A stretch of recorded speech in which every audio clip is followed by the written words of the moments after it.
DC મોટરનું carbon brush અને આ જે છે એનું હોલ્ડર છે એ સ્પ્રિંગ ફોર્સથી એને આ રીતના પ્રેસ કરી રાખશે. આ જે કાર્બન બ્રશ જે છે એ કાર્બન બ્રશને આ જેનું હોલ્ડર છે એ હોલ્ડરમાં આ રીતના પ્લેસ કરવામાં આવે છે અને પછી આ સ્પ્રિંગના ફોર્સથી એને આ રીતના કરવામાં આવશે. એટલે આ જે છે આ તમારો જે પાર્ટ જે છે કોન્ટેક્ટ થશે સ્લિપ રિંગ જોડે ડીસી મોટર માટે.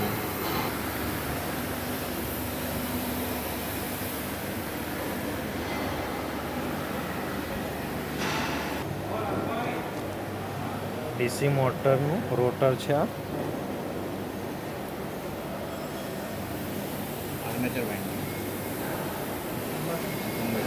આ પાર્ટ જે છે આપણું કોમ્યુટેટર છે જેના ઉપર આપણા બ્રશિસ જે છે એ પ્લેસ થશે. બેરિંગ છે આપણું આ આર્મેચર છે એમાં વાઇન્ડિંગ પ્લેસ કરેલું છે અંદર. આ જે આ કોલર છે આપણું રોટરનું એના ઉપર જે છે આ હેન્ડ કેસ જે છે એ બેરિંગ સાથે ફિટ થશે.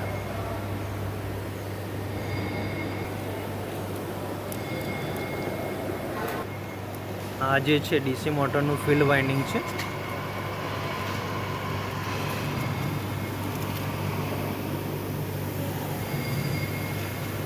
અને આ જે 4 ટર્મિનલ જે છે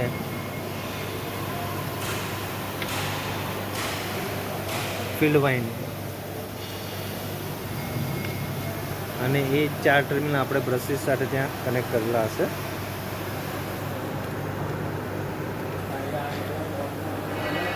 આખું મોટરનું છે આપણી જેમાં આપણે એનું રોટર ફિટ કરવામાં આવશે અંદર. 4 ટર્મિનલ ત્યાં ફિલ્ડ વાઇન્ડિંગના બહાર જોઈએ એ 4 ટર્મિનલ જે છે એ અહીંયા એને ફિટ કરવામાં આવશે. આ 4 જગ્યા જે છે જે લગાવેલા છે 4 હા અહીંયા આપણે જે 4 ટર્મિનલ ત્યાં જોયા ફિલ્ડ વાઇન્ડિંગને એને ફિટ કરવામાં આવશે. આ જે છે આપણું ટર્મિનલ બોક્સ છે જે આપણે ટર્મિનલ બહાર કાઢીને એને આપવામાં આવશે. આ F1 અને F2 જે દેખાય છે એ લખેલું F1 અને F2 એ આપણા ફિલ્ડના ટર્મિનલ છે.